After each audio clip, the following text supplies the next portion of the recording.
Hello hello. Am I audible? Yes, I am audible. ठीक है। हाँ जी। कैसे हैं आप? इसके बारे में बात करेंगे हम लोग। पहले हम लोग थोड़ा सा बात करते हैं। ठीक है। अ, एक बात करना चाहता हूँ मैं आप लोगों से, जो भी 10-12 लोग मुझे देखते हैं। हम्म, यार ये विंडोज प्रोजेक्टर कहाँ आता है भाई?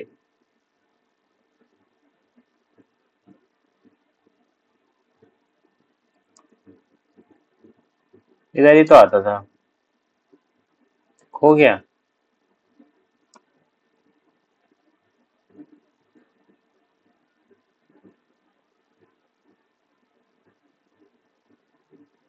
हम्म, नहीं मिल रहा।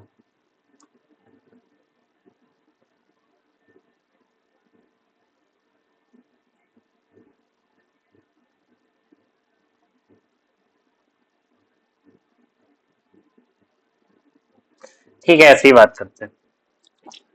हाँ तो अभी कुछ दिन से मामला बहुत गंभीर चल रहा था। हम लोग हाँ जी, अभी चश्मा देख पा रहे हैं।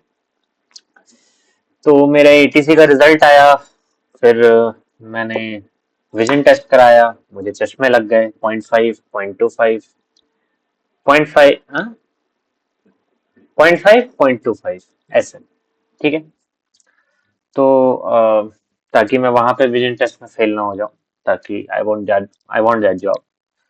और मैंने बहुत सारे अदर अदर एग्जाम्स दिए। मैंने आईबी का एग्जाम दिया, वो क्लियर हो गया। सीजीएल वाले का वेट कर रहा हूँ। अ, कल एलआईसी का एग्जाम दिया, वो बहुत खराब गया। मेरा मेरा सिस्टम बंद हो गया था बीच में। तो मैं पूरे सवाल अटेम्प्ट भी नहीं कर पाया। मैं 48 सवाल बना पाया। 55 तो कम से कम चाहिए होता है। तो उसमें तो नहीं हो रहा सिलेक्शन, ठीक है ना। तो वो एक प्रॉब्लम हो गई। बट कोई नहीं, हमारे पास हम उतने डेस्परेट नहीं है। हम हमारे पास अभी बहुत विंडो है। और अब मैं कुछ प्रायोरिटी करना चाहता हूँ। अब आने वाला एग्जाम ईपीएफओ है, लेकिन अब उसके लिए इच्छा नहीं है पढ़ने की।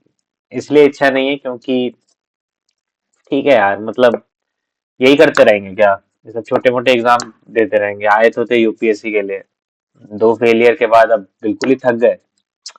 तो इसलिए अब हम लोग जो है यूपीएससी के तरफ ही फोकस करेंगे।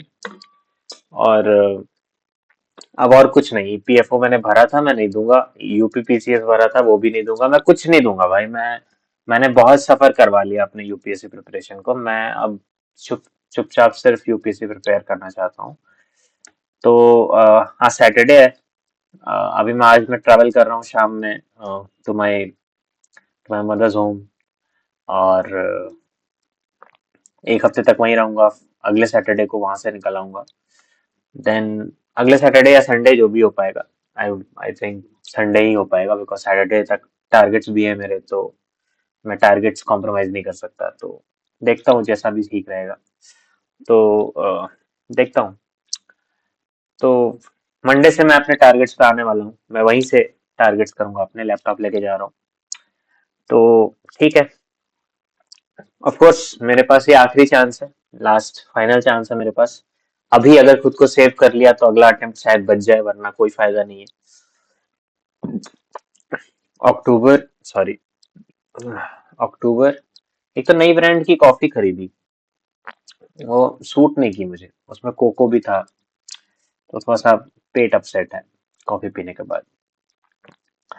तो खैर, हम लोग मेन मुद्दे पे आते हैं। Do you like my look? Am I looking good enough? मैं ऐसा दिखता था। अब मैं ऐसा दिखता हूँ। गुड ओनली, आई गेस, है ना। तो दिस इज ऑल।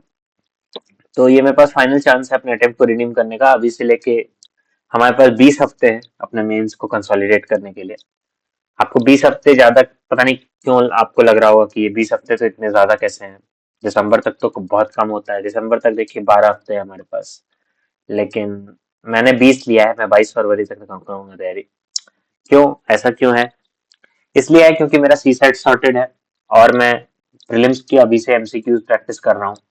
तो मैं 22 फरवरी तक मैंने पूरे स्टैटिक के सारे पीवाईक्यूज जो फोरम आईएएस के हैं, वो टूल किट वाले, वो सारे कंप्लीट कर दूंगा। उसमें पीवाईक्यूज भी हैं, उसमें प्रैक्टिस क्वेश्चंस भी हैं, उसमें टेस्ट भी हैं।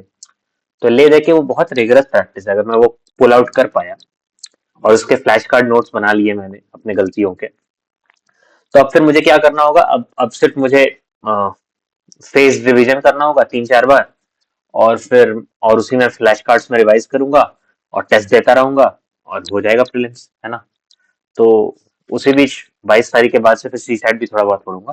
तो ले दे के मेरा बहुत कुछ मैं अभी से भी कर रहा हूँ ना प्रीलिम्स के लिए, तो इसीलिए मैंने 22 फरवरी तक का टाइम लिया है मेंस को, क्योंकि भाई देना पड़ेगा भाई।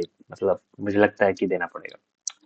अ, अभी मैं किसी और की बात तो सुनूंगा नहीं कि भाई ये कर लो वो कर लो, भाड़ में जाओ। मेरा प्रिपरेशन है, मैं अपने तरीके से करूंगा। तो ये मेरा गोल है, ये देख लो आप। ऑल इंडिया रैंक 10, है ना? लिखा है भाई, अब क्या करूँ? अब तो मुझे बड़ा बोल लो, मैं 2 अटेम्प्ट में फेल हूँ, लेकिन मैं प्लान तो है भाई, मैं ड्रीम तो है भाई, तो मैं तो करूंगा। तो आज 4 तारीख है, 6 तारीख से ये प्लान शुरू है। ऐसे मैं कल भी पढ़ूंगा, कल से मैं लेक्चर देखना शुरू कर दूंगा। जीएस2 में शुरू से शुरू कर रहा हूँ, क्योंकि बीच में इतना लैग आ गया था कि अब तो लग रहा है कि कुछ याद ही नहीं है, तो शुरू से शुरू कर लेते हैं। तो ये वीक 1 है, वीक 1 के टारगेट्स जीएस2 के लेक्चर्स, रिवीजन, आंसर राइटिंग करते जाएंगे। हर जीएस को, मतलब जीएस2 को मैंने 4 वीक दिए हैं, 2 नवंबर तक खत्म करूंगा। फिर जीएस3 तो आज से ही शुरू हो गया, उसका ओरिएंटेशन आज आ चुका है शिवन सर का, लेकिन मैं उसको देखूंगा 3rd नवंबर से, और वो 30 नवंबर तक चलेगा। ठीक है ना? लगभग 1 महीने सब चलेंगे। फिर 4 वीक के लिए फिर से 1 दिसंबर से जीएस4 और ऐसे करूंगा, उनको 4 हफ्ते में करूंगा, बेसिकली 1 महीने में। तो है ना? और फिर आखिरी में जीएस1 को मैं 5 हफ्ते देने वाला हूँ, क्योंकि जीएस1 से मुझे थोड़ा सा डर लगता है, क्योंकि जीएस1 में बहुत सारे सब्जेक्ट्स ऐसे हैं जो मुझे हैवी लगते हैं। हिस्ट्री हो गया, ज्योग्राफी हो गया, सोसाइटी के अलावा मैं ज्यादा किसी में कंफर्टेबल हूँ नहीं। तो मुझे लगता है कि मुझे ये सब ढंग से करना चाहिए। मैं सब कुछ करूंगा जीएस1 में, मैं वर्ल्ड हिस्ट्री भी करूंगा, मैं पोस्ट इंडिपेंडेंस भी करूंगा, मैं कुछ भी छोड़ के नहीं जाने वाला। फिर अब वीक 18 में हम लोग मॉक टेस्ट देंगे। 2025 का जो पेपर है मैंने कुछ नहीं देखा है। मैं 2 फरवरी से 8 फरवरी के बीच बैठ करके बिल्कुल यूपीएससी टाइप माहौल में वो टेस्ट देना चाहता हूँ, वो एग्जाम की तरह देना चाहता हूँ। और फिर वीक 19 में मैं जीएस3 और जीएस4 का रिवीजन करूंगा, जो भी पढ़ा है एक बार उसको देख लूंगा। और वीक 20 में हम लोग जीएस1 और जीएस2 के रिवीजन करेंगे। तो इस तरीके से 22 फरवरी तक हम लोग का मेंस का preparation 5 out of 5 papers 120 days में हो जाएगा। ठीक है ना? अब इसमें बात क्या है, केवीआर्स क्या है? केवीआर्स ये है कि संडे की छुट्टी हम लोग लेंगे हमेशा, कोशिश करेंगे लेने की। उसके लिए जरूरी है कि हफ्ते में 6 दिन रगड़ के काम करना होगा। जो टारगेट सोचे हैं उन टारगेट्स को कंप्लीट करना होगा, तभी आप संडे को छुट्टी ले पाएंगे। और बात है कि मेरा टारगेट है कि हम मेरे पास कंसोलिडेटेड नोट्स हों, लिखे हुए आंसर्स हों। ठीक है? हाँ भाई, लिख लिए थे, मीडियोकर लिखे थे लेकिन लिख लिए थे आंसर्स, लिखे हुए आंसर्स हों, ताकि मैं जब ये आखिरी के 2 हफ्ते में रिवाइज करूं, तो मैं उन आंसर्स को भी देखूं, उनमें उन पे ब्रेनस्टॉर्म करूं, है ना? और फिर मिलाऊं कि पहले आज जो आंसर लिखे और अभी जो मैंने ब्रेनस्टॉर्म किया उनमें क्या इंप्रूवमेंट आई, वो सारी चीजें हैं। और एक फाइनल मेरे पास 2 चीजें हों, एक कंसोलिडेटेड नोट्स और एक चीट शीट जिसमें इंपॉर्टेंट डेटा हो, जो आप कभी भी फेंक के किसी भी जगह पे मार सकते हो। ठीक है ना? ऐसे तो करंट अफेयर्स अपडेट तो वो प्रीलिम्स और मेंस वाले दिन के बीच में जो गैप होता है उसमें ही होगा। लेकिन अगर मैं इतना पुल ऑफ कर पाया, तो फिर इसका मतलब वो 2 महीने में मैं सिर्फ करंट अफेयर्स अपडेट और रिवीजन करूंगा और टेस्ट लिखूंगा, तो इट्स गुड ओनली। एक मॉक टेस्ट दे ही रहा हूँ, तो ले दे के सही है मामला। इसका प्लान मोरलेस अच्छा ही है। प्रीलिम्स में 137 एमसीक्यूज पर डे के हिसाब से चलेंगे, फ्लैश कार्ड्स बनाएंगे। प्रॉब्लम ये होती है कि एक दिन करता हूँ एक दिन नहीं करता हूँ, तो बैकलॉग हो जाता है। तो अगर 6 दिन रगड़ के 137 एमसीक्यू पर डे के हिसाब से करें, तो 16,400 एमसीक्यूज 120 दिन में हो जाएंगे। ठीक है? इतना हैवी सुनने में लग रहा है, बट हैवी है नहीं।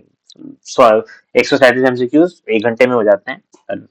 सेम ही सब्जेक्ट का करना होता है, पॉलिटी पॉलिटी ही है, तो रिदम बन जाती है, तो जल्दी जल्दी हो जाता है। वहां एग्जाम प्रीलिम्स में 100 एमसीक्यूज हैं सारे सब्जेक्ट्स मिला के, उनमें करंट अफेयर्स भी है, सब कुछ है, तो वो 2 घंटे लेता है। लेकिन यहाँ 137 एमसीक्यूज हैं सेम सब्जेक्ट के, है ना? वो भी सेम चैप्टर के, मोस्ट प्रोबेबली। तो बस रगड़ के लाइन से सेम तरह के सवाल होते हैं, उनको करना होता है। तो अब बात हो जाती है सिर्फ रिगर की, रगड़ना है भाई, रगड़ना है। और जो भी गलतियां हुई उनको फिर फ्लैश कार्ड्स पे लिख लूंगा। पहले से भी बनाए फ्लैश कार्ड्स, लेकिन फ्रेशली बनाना चाहता हूँ कि फ्लैश कार्ड्स भी लेके जाऊंगा अपने साथ। मैं आज ट्रैवल कर रहा हूँ तो ये है मेरे पास। तो ठीक है, ये अच्छा याद दिला दिया। ऑप्शनल में मैं 3 हफ्ते दूंगा मैकेनिक्स को, बिकॉज मैकेनिक्स रिदम सेट करेगा। अगर मैं मैकेनिक्स 3 हफ्ते में कर पाया तो मैं रिदमिक हो जाऊंगा, फिर मैं लेजर ऑप्टिक्स 2 हफ्ते में कर लूंगा, इलेक्ट्रिक मैग्नेटिज्म 2 हफ्ते में कर लूंगा, थर्मल 2 हफ्ते में कर लूंगा, क्वांटम भी 2 हफ्ते में कर लूंगा। एटॉमिक को मैंने एक ही हफ्ता, नहीं, 2 हफ्ते दिए, 2 हफ्ते दिए। न्यूक्लियर को 2 हफ्ते दिए, सॉलिड स्टेट इलेक्ट्रॉनिक्स को 2 हफ्ते दिए। फिर एक हफ्ते में मैं वही मॉक दूंगा, वो ऑप्शनल के भी पेपर दूंगा। और फिर 19th वीक को मैं पेपर 1 का रिवीजन करूंगा और 20th को पेपर 2 का। तो ऐसे करके मेरा पूरा प्लान है, ठीक है ना। मेरा शेड्यूल मोर और लेस यही रहेगा। इसको भी मैं कोशिश करूंगा कि मैं जहाँ जा रहा हूँ, बिहार जा रहा हूँ बेसिकली, वहां भी फॉलो करूँ इसी को। ये मेरे 6 अक्टूबर के टारगेट्स हैं। पहले स्लॉट, दूसरे स्लॉट, तीसरे स्लॉट, चौथे स्लॉट के साथ टारगेट्स हैं। करंट अफेयर्स शुरू होने वाला है। करंट अफेयर्स में मुदित जैन सर का कोर्स लिया मैंने, तो होपफुली मैं उनके लेक्चर्स डेली देखूंगा, मैं बैकलॉग नहीं आने दूंगा। और अभी मैं सोच रहा हूँ कि मैं डेली करंट अफेयर्स जो यूट्यूब पे आता है उसको फॉलो करूँ या नहीं करूँ। आई डोंट थिंक करना चाहिए। मैं बहुत कमजोर हूँ करंट अफेयर्स में, मुझे ज्यादा नहीं आता। तो मैं कोशिश करूंगा कि मैं सिर्फ एक सोर्स पे स्टिक रहूं, और वो है मुदित जैन सर का वो जो पढ़ाया हुआ है, उसमें कोई कमी नहीं आने दूंगा। डेली लेक्चर देखूंगा, डेली रिवाइज करूंगा पक्का, ठीक है।